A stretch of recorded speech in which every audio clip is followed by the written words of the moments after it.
Governor Jesse Ventura, I want to finish up with ClimateGate and then finally ask you, what are you most upset about? What are you most outraged with currently? But with ClimateGate, how do we have the UN investigate it when they're behind it? How do we have the British government investigate when they're behind it? How do we have the federal government investigate when they want this new taxation control grid over all human activity?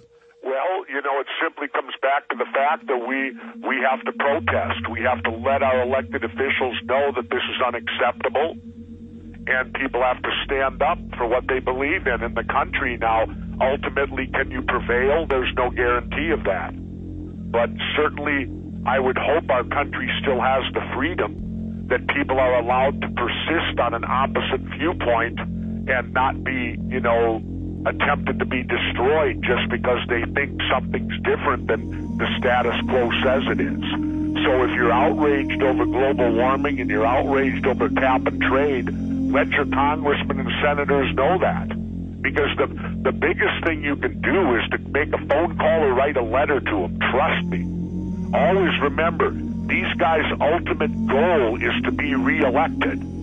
They're there to serve themselves. They're not there to serve us.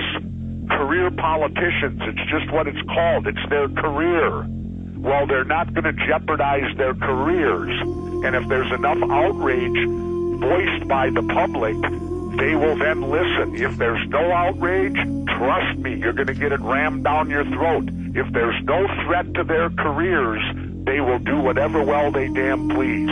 Well, that's a good point. It's in the news today in the Washington Post and Washington Times that senior Democratic leaders like Senator Webb warn Obama on taking action in Copenhagen, saying, look, this is red-handed fraud. They know the Earth's getting cooler. They admit it's just a taxing power grab. More documents are leaking out. The system is bleeding out right now. This is now being called the greatest scientific fraud in modern history, and there's been many scientific frauds. And the Democrats are now panicking, saying, look, you better abandon this. And now the third world countries got the secret documents today that it's really a tax on them to stop their development when they were promised Western money. See, they tell the third world, oh, you're going to get to rob the West. And then when really it's the big banks planning to rob them.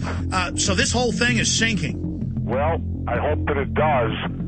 You know, if it don't, like I said, the best thing people to do is be vocal and active. Take that time. Write that letter. Make that phone call. But let me also say this.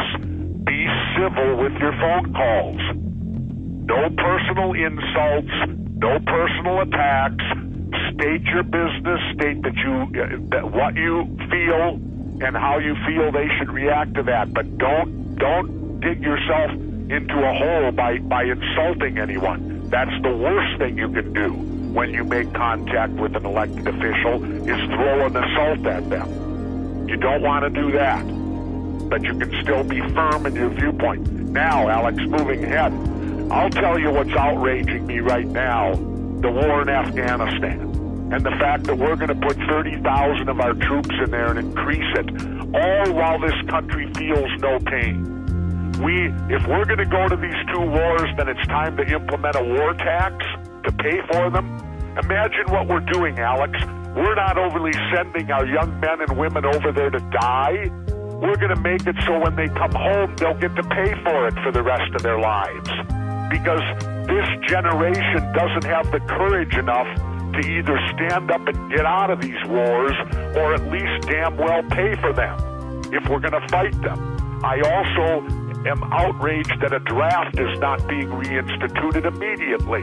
You've got guys that have been over there for 5, 6, and 7 tours of duty. That's inhumane. They need relief.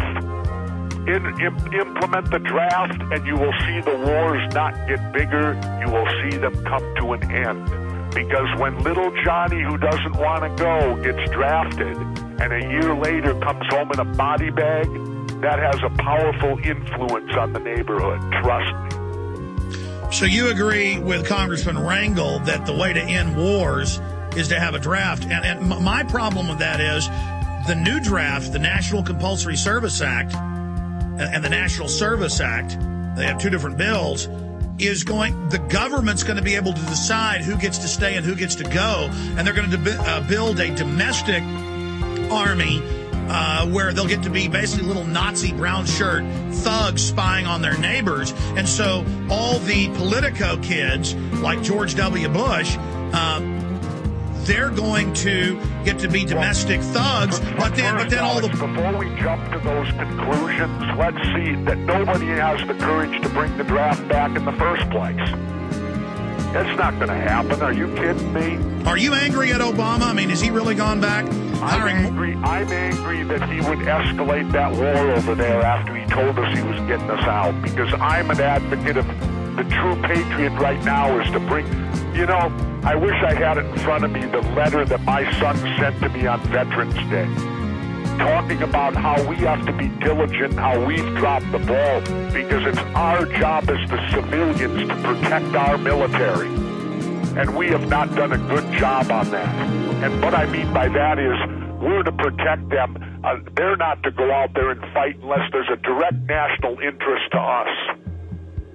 And this stuff about fighting terrorism by going over and invading countries and occupying the countries with our military, that is going to do nothing to stop terrorism. It's like cap and trade. In fact, it's going to create more terrorists, because if you occupy a nation, they're going to hate you. They don't love you. Imagine for a minute if Hugo Chavez, with all his money, bought some land by Palm Springs and put the Venezuelan army in there.